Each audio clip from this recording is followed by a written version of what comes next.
Assalamualaikum warahmatullahi wabarakatuh. Alhamdulillahi rabbil alamin. Nahmaduhu wa nasta'inuhu wa nastaghfiruh. Wassalatu wassalamu ala sayyidina Muhammad wa ala alihi wa sahbihi ajmain. Puji syukur kehadirat Allah Subhanahu wa ta'ala yang telah banyak memberikan kita kenikmatan sehingga di bulan suci Ramadan ini kita dapat menjalankan ibadah puasa dalam keadaan sehat walafiat. Salawat beserta salam semoga selalu tercurahkan kepada baginda kita Nabi Muhammad sallallahu alaihi wasallam beserta keluarganya, para sahabatnya, dan kita selaku umatnya mudah-mudahan mendapatkan syafaatnya ila yaumil qiyamah nanti. Sahabat sajadah yang dimuliakan Allah Subhanahu wa ta'ala, pada kesempatan yang mulia ini izinkan saya menyampaikan sajadah dengan tema menghidupkan Ramadan dengan membaca Al-Quran sebagai pengingat bagi kita semua untuk semakin mencintai Al-Quran. Sahabat sajadah yang dirahmati Allah Subhanahu wa ta'ala, Ramadan bukan sekedar bulan menahan lapar dan dahaga, tetapi bulan untuk menghidupkan hati. Dan salah satu cara paling utama menghidupkan Ramadan adalah menghidupkannya dengan Al-Quran. Ramadan adalah bulan Al-Quran. Allah Subhanahu wa ta'ala berfirman dalam surat Al-Baqarah ayat 185 yang berbunyi, A'udzu billahi minasy syaithanir rajim. Bismillahirrahmanirrahim. شهر رمضان الذي أنزل فيه القرآن هدى للناس وبينات من الهدى والفرقان. Yang artinya bulan Ramadan adalah bulan yang di dalamnya diturunkan Al-Quran sebagai petunjuk bagi manusia dan penjelasan-penjelasan mengenai petunjuk itu serta pembeda antara yang benar dan yang batil. Ayat ini menegaskan bahwa identitas Ramadan adalah Al-Quran. Jika Ramadan datang tanpa Al-Quran dalam hidup kita, maka sejatinya ruh Ramadan belum hadir. Para ulama mengatakan Ramadan tanpa Al-Quran ibarat jasa tanpa ruh.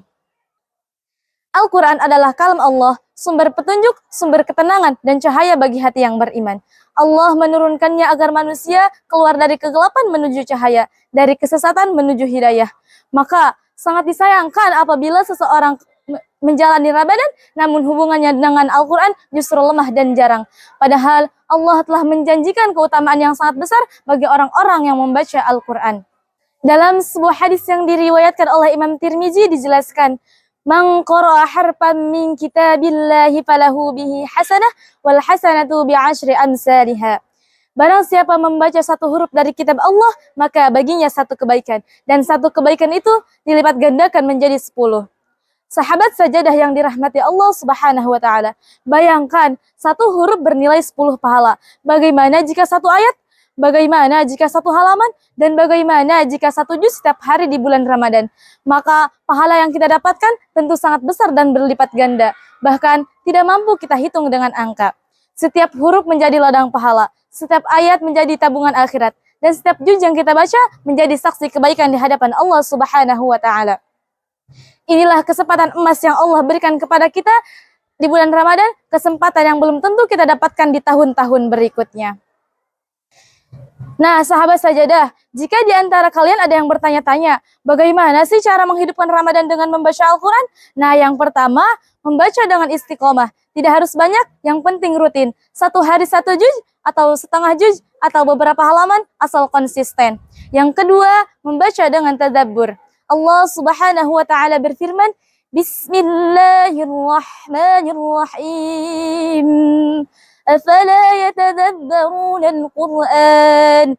Yang artinya, maka apakah mereka tidak mentadaburi Al-Quran? Quran Surat Muhammad ayat 24. Yang ketiga, mengamalkan isinya. Al-Quran diturunkan bukan hanya untuk dibaca, tapi diamalkan. Aisyah radhiyallahu anha ketika ditanya tentang akhlak Rasulullah sallallahu alaihi wasallam berkata, "Kana khuluquhul Quran." Akhlak beliau adalah Al-Quran. Hadis riwayat Muslim. Ramadan adalah kesempatan yang sangat berharga. Ia datang hanya sekali dalam setahun dan belum tentu kita akan bertemu dengannya kembali.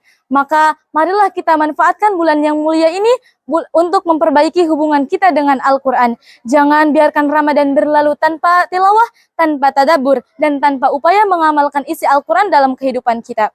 Semoga Allah menjadikan kita termasuk hamba-hambanya yang mencintai Al-Quran, gemar membacanya, memahami maknanya, dan mengamalkan ajarannya. Semoga Al-Quran menjadi cahaya dalam hidup kita di dunia, penenang di alam kubur, dan penolong di hari kiamat kelak. Amin ya rabbal alamin. Cukup sekian penyampaian sajadah yang dapat saya sampaikan dengan tema menghidupkan Ramadan dengan membaca Al-Quran. Semoga apa yang telah saya sampaikan dapat bermanfaat dan menjadi pengingat bagi kita semua. Apabila ada kekurangan dan kesalahan dalam penyampaian, saya mohon maaf yang sebesar-besarnya. Wabillahi taufiq wal hidayah. Wassalamualaikum warahmatullahi wabarakatuh.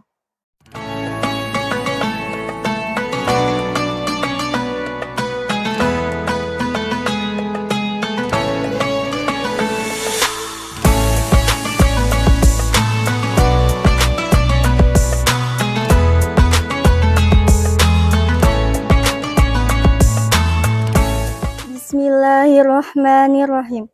Allahumma laka suntu wa bika amantu wa ala rizkika aftartu birahmatika ya arhamar rahimin. Amin.